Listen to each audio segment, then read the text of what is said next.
Hi, first period. It's Miss Mac. I just wanted to go over the slides for this week in case you had any questions, and then you can always check in for my office hours tomorrow on Google Hangout if you have any more, or email me. So bear with me. I'm going to share my screen with you so that way I can go over the slides with you. Yay! All right. See how we're doing. Hopefully you guys have already gone over this. Most of you posted on Google Classroom that you've read it or at least gone over it. Make sure you do that just so I know if you haven't. Sorry, this is going a little slow.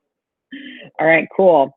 In case you didn't figure it out already, in the movie, this is where they set the community. So it looks like already different than I imagined it from the book, but it's kind of cool. I tried to show some movie clips in there since we didn't get to watch it together. Sorry, guys.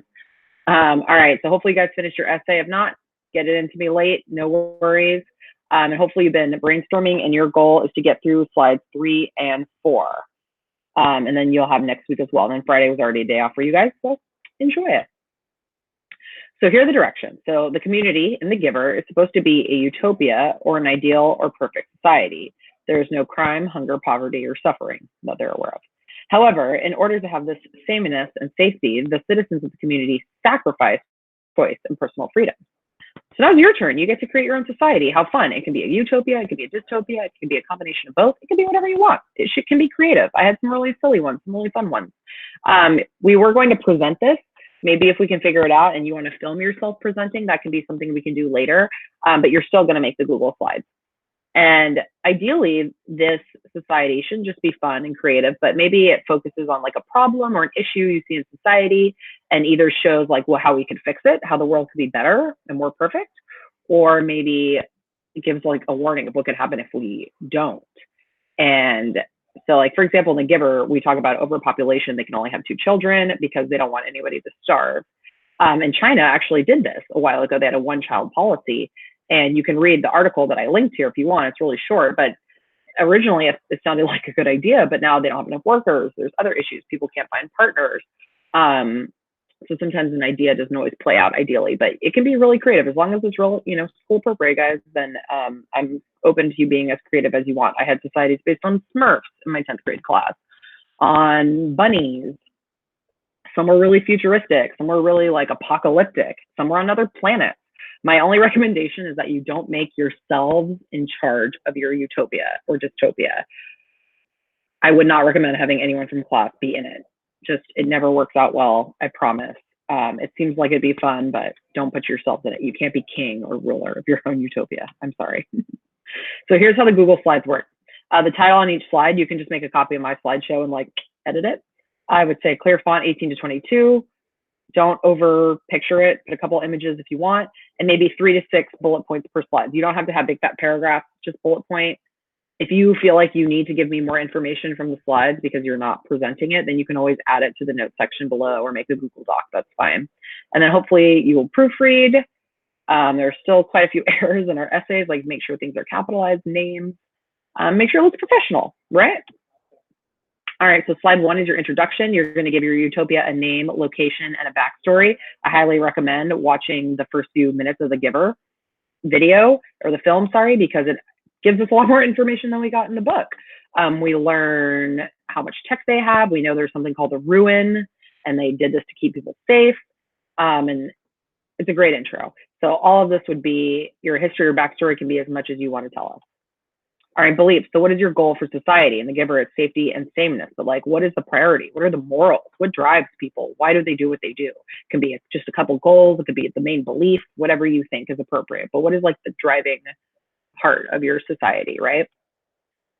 Government. So how are decisions made and upheld? So we know in The Giver, it's a committee of elders who leads and has authority. It could be like a democracy. It could be a system of anarchy, no rulers. It could be a monarchy.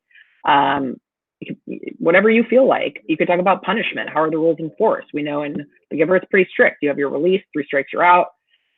There's just like apologies for everything. They're watching you all the time. It's a lot. So work, how do people earn a living? How do they get food, housing? What kind of jobs do they have? What does the day look like? We know in The Giver, they get their job at age 12, they're trained, and then they take over, but that they don't get to choose their job, which is kind of rough. But on the other side, they get pretty much everything they need in exchange for this. They get shelter, they get food, they get a family. So that's nice. Recreation, fun times. Here's another video about the giver showing Jonas what music is, playing the piano, which we don't really get in the book. But in the movie, Taylor Swift, who plays Rosemary, like teaches him how to play the piano. So what do people do in their free time? You're not at work, you're not at school. What are you doing? In the Giver, they have their recreation hours. The kids play or they volunteer. But we don't ever like really see them having fun. Like we know he does his homework. They were playing that war-like game, but we don't get that much information. So you could put more information. You could also talk about any holidays or celebrations, right? In the novel, like there aren't even birthdays. It's pretty much just the ceremonies. But then we learn about Christmas, so the Giver has the memory of Christmas and all that stuff. So you could make your own holiday. You could celebrate the same holidays, whatever you feel. Education, what does school look like? Do people go to school? How long? Until what age? We know typically school is normal until age 12 in the Giver, and then they get their training for their job, and then they may leave pretty early. You can make education look like what you want to look like. I'm not going to be offended. I had some people do virtual schools or only a couple hours a day. So whatever you feel like. All right, families and relationships. Here's another Giver clip, the moment when he asks his family if he loves him. So what do families look like? Are they the same as now? Can you marry who you want? We know that they withhold emotions by giving people in the community pills, right, to suppress their feelings. Do you think that's a good idea? Would that make our lives easier? Do you feel like we should have more freedom? You can take whatever lane you want there. Technology. So in The Giver, especially the movie, the technology is pretty advanced. It doesn't seem as apparent in the book, but it is in the movie. So what does technology look like? It could be like communication. It could be education. It could be replacing work, whatever you want. Transportation, a bunch of stuff. So feel free to do with that what you want. And then you have to choose one of these other topics. It's not like extra. Maybe some of them you could work in to another topic as well: health, equality, religion, money, or the economy, environment, and food. Looks fun. And then finally, just a very quick slide, like what inspired you? Did anything from The Giver influence you? Just a couple bullet points about why did you make the decisions that you did? So hopefully that's helpful. We'll work on more slides next week, and I'll post that, and I'll post another video, but hopefully you're starting to work on these. Some of you, I saw you already uploaded it in Google Classroom, which was really nice.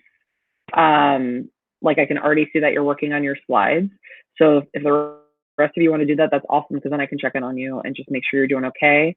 And again, check Google Classroom, follow me on Instagram, look at my YouTube page. There's tons of information for you everywhere. And always email me if you need anything, or we can always Google Hangout if you want help. All right, I hope you guys are doing okay. Take care.